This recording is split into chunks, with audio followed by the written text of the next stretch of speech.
안녕하세요. 2월 8일 마켓 리뷰는 대중은 잘못된 때에 매수하고 잘못된 때에 매도한다는 찰스 다우의 말로 시작하겠습니다. 제가 계속해서 시장의 200일 이동평균선에 대해 이야기했는데 이번 주가 그 이유에 대한 좋은 예인 것 같습니다. S&P 500은 단기간 반등이 강했지만 이번 주 화요일에 200일 이동평균선 콘크리트 벽에 부딪혔습니다. 이번 주 며칠을 그냥 날려버린 거죠. 현재는 반등 탄력이 현저히 약해진 모습입니다. 골드만삭스는 1월 증시 반등을 놓쳤다면 올해는 큰 기대하지 말라고 죄를 뿌렸는데요. 얘네들 반대로 하면 딱 수익 내기 좋은 거 저만 아는 건가요? 패드가 너무 일찍 응석을 받아주다 못해 떡 하나 더 준 느낌을 지울 수가 없는 이 기분을 어찌해야 할지 모르겠습니다. 아직은 좀 더 지켜봐야겠습니다.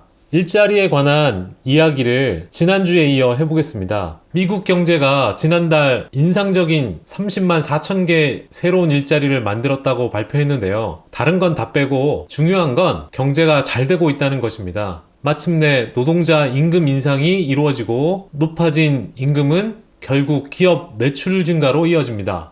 일자리 보고서에서 강조하고 싶은 것은 두 가지입니다. 첫 번째는 실업률이 0.1%포인트로 올라갔지만 더 많은 사람들이 노동시장으로 돌아오고 있다는 점입니다. 구직 활동을 해야 실업자로 간주하는 건 다들 아실 겁니다. 경기 침체기 동안 많은 사람들이 포기하고 있었죠. 2월 구직 활동 비율을 보면 63.2%에 달했는데 이것은 5년 내 최고치입니다. 인구 대비 일자리 비율은 10년 만에 최고치에 도달했습니다. 또 다른 포인트는 채권 시장 반응이 얼마나 억제되었는지입니다. 목요일 10년 국채는 2.65%에 마감했는데요. 경제가 과열되고 있다는 두려움 때문에 그런 생각을 하는 것은 아닙니다. 사실 올해 패드의 전 의장인 자넷 옐런은 최근 패드의 다음 조치가 금리 인하일 가능성이 있다고 말했는데 그게 비합리적인 게 아니라는 생각이 듭니다. 연방준비제도 이사회는 2019년 올해 금리를 많이 올리지 못할 텐데요. 그건 우리들에게 좋은 소식입니다.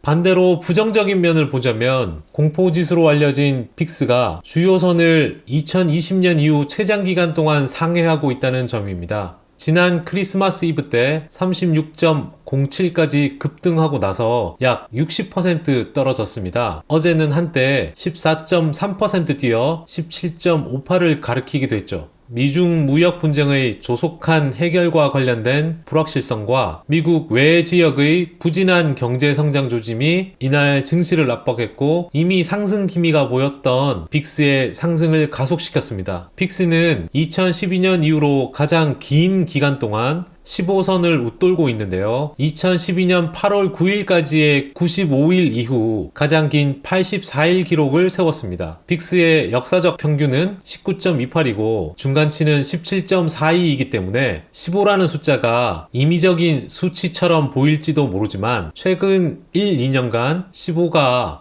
빅스의 저항선이었고 지금은 지지선 역할을 하고 있습니다. 팩트셋 데이터에 따르면 놀라운 점이 있는데요. 지수가 작년 12월 24일 저점 대비 16% 이상 상승했음에도 불구하고 빅스의 하락이 느리게 진행됐다는 사실입니다. 억제된 변동성이 중앙은행 정책과 경제성장, 무역 분쟁 등 불확실성과 연관되어 시장의 변동성을 키울 여지가 높음을 예의주시해야 합니다. 시청해주셔서 감사합니다.